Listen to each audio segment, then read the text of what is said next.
Breaking news story. Alpha Pokemon are causing chaos on the DexCraft server. We need someone to assist. Please, can someone help us? With the emergence of new Alpha Pokemon, it seemed only right that one organization could step up to this problem. An organization that is here to help Pokemon and people alike, the Redstone Rangers. Reports have come in of Alpha activity destabilizing local habitats. My assignment? Investigate the disturbances and ensure the safety of Pokemon and people alike. This is going to be my mission. I have to make sure that everyone is safe. I can't allow anything to go wrong. If there's any problems, I'm going to be stuck. Alpha Pokemon are too strong, so I'm lucky that I've got a couple Alpha Pokemon on my team, and also with my Latios by my side. This is going to be a mission that's going to test my strengths and my values as a trainer alike. Mission Alpha is a go. I repeat, Mission Alpha is a go. With our first Alpha Pokemon being spotted just outside of the Ranger Academy itself, a Masquerain decided to breach the beach. Started to cause chaos along the waterfront with other Pokemon just not being able to do anything. My Alpha Parasect decided to go straight at it. We managed to get it asleep, luckily, but this Pokemon is going to put up a bit of a fight. Luckily, our Parasect is over-leveled, so we're able to put this down with ease, being a very easy challenge with me missing one of the Pokeballs, but this means we've got one Alpha Pokemon that has been dwelled in the chaos. You haven't got to worry, but we are still getting reports of more Alpha Pokemon activity.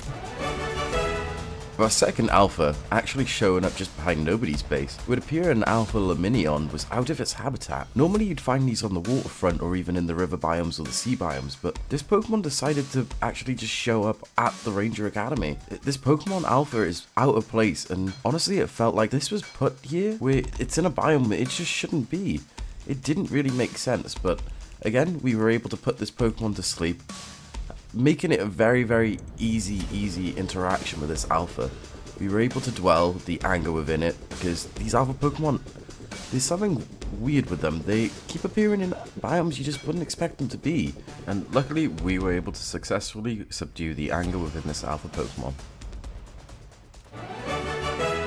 And with our first two Alpha Pokemon caught, they decided that they didn't want to leave. They wanted to stay with the Rangers. So I decided to take them on as partner Pokemon, so if we ever needed them for any sort of help or missions in the futures, we will be able to use them, and I'm going to make sure that they have a nice area where they can live and reside for the time being. But before I knew it, we had more encounters with more Alpha Pokemon that we needed to deal with. I honestly did not know where these Alpha Pokemon were coming from, and to be honest, it left me confused. I just had no clue where they were coming from, but before I knew it, I had an idea. Maybe someone was drawing them out of their habitats. But before I could dive deeper into this mystery, I had sightings of new Alpha Pokemon that needed to be dealt with, so it was time I went off and dealt with these Alphas. The first Alpha Pokemon we had to deal with was an Alpha Aegislash. This Pokemon was out of its biome again, though this Alpha wasn't around the Rangers Academy, so it was a very weird find to say the least, with having the other previous evolutions with it as well. It put up a very good fight, but with a crit catch, we were able to catch it. After the Alpha Aegislash, we had reports of an Alpha Mimikyu in a set area, so I went out, managed to find this Alpha Pokemon, and from there, it was kind of like all the other Alpha Pokemon that we've encountered so far. My Alpha Parasect was up for the fight like normal, and honestly, without this Alpha Parasect, I would be very stuck going up against these Alphas, but honestly, my partner Pokemon, my Sleeper, it's just by my side for any battle I need it for. Being up against legendaries or alphas alike, so it likes a challenge, and I have to say, it's an amazing addition. But that's another Alpha Pokemon caught. And now, we're back at the Academy, but it would appear Alpha Probopass decided to spawn on us. This is a Pokemon that could have been more of a challenge for me, but obviously our Alpha Parasect was up for the challenge again, and I have to say, without my Alpha Parasect, this wouldn't have been feasible. It would have been a much more harder of a challenge, but with this Pokeball, this counts our fifth Alpha Pokemon that we've managed to catch. So, it would appear we managed to find an Alpha Gengar over at the Academy again. It seems that we have a fair few Alpha Pokemon that decide to spawn in this area that are very out of place for their biomes. This is one that was a bit more tricky because it appeared that the Pokemon that spawned around it just kept moving the Gengar. So, it was just trying to follow it around basically and make sure that we were able to actually catch it. Again, we're using our Parasect to be able to put it to sleep and just use our Dream Ball combo. Unfortunately, it does break out, which makes it a bit more difficult. We still have it asleep though, so we're just able to. Then from there, we throw an a Dream Ball, and well, the rest is history. And with that Alpha Pokemon caught, it would appear we actually had another one spawn right along the beachfront. We had a Alpha Mightyena spawn, which could be a very, very cool Pokemon to have around the area. Because it does give vibes of a guard dog. But at the same time, the amount of Alpha Pokemon that we got spawned around the academy, it felt like there was a silent attack actually being taken place. But due to our Pokemon that we actually have on our team, these Alpha Pokemon are actually going down a lot easier and without a fight. Because, well, as you can see by my level of my Parasect, we keep jotting up levels higher and higher and higher, and before we know it, these Alpha Pokemon are just dealt with. During our adventures, I thought it'd be a good moment to have a brief interaction about just some of the Pokemon that we'd actually managed to find so far, because we'd actually had some encounters with some shiny Pokemon, so I thought it was only worthy to be able to show off these while we were on the mission Alpha, because at the end of the day, everyone loves a shiny, and God knows I do. With our first shiny actually being a shiny Beamy, this actually gives me flashbacks to Cobblecraft, where unfortunately a lot of people didn't like Beamy, but I personally really like the new texture on it, and it's actually quite a cool shiny, and I'm happy that I was able to find one. And on the next shiny, we managed to find a shiny Spritzy. We found this while adventuring and looking for some of these Alpha Pokemon. It's one of my favourite shinies I've managed to find so far, with a very nice purple colour, but it was a very fine addition to our collection. The next shiny we managed to find was a shiny Squovet. This one gives me flashbacks to when I was hunting it back on Sword and Shield with over 2,000 encounters to not even find this shiny. It left me with some very bad PTSD, but I'll have it in the collection. The next one we managed to find was a shiny Taillow. And well, I really remember this one from Pokemon Go, with it being one of my first shinies I managed to get on this game, and honestly, it's got a very nice colour palette, and well, it's another one for the collection. And for another shiny we managed to find while at the Ranger Academy was a shiny Blipbug. This one does have a really cool shiny once you evolve into Orbeal, with it having a very nice purple colour. And well, as you can see, we had Ash coming over here just to visit while I had this shiny, and we managed to catch this as well.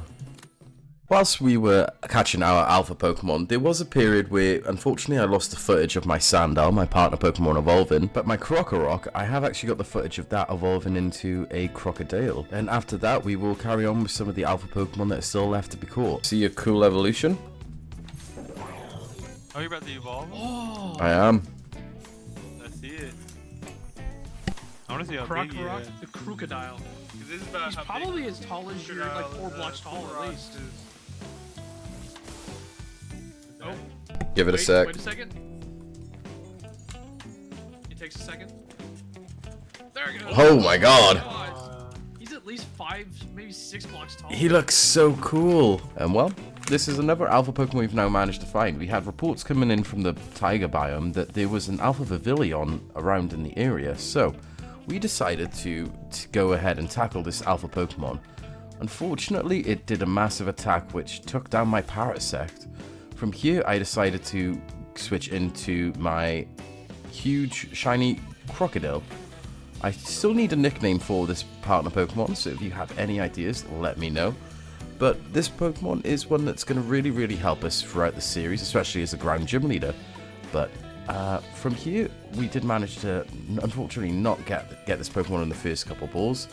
But unfortunately, it just kept using Safeguard. Well, I say unfortunately, but fortunately, it kept using Safeguard.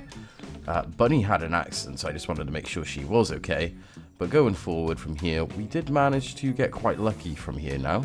So, fingers crossed, it'll be all okay, and let's see how it goes.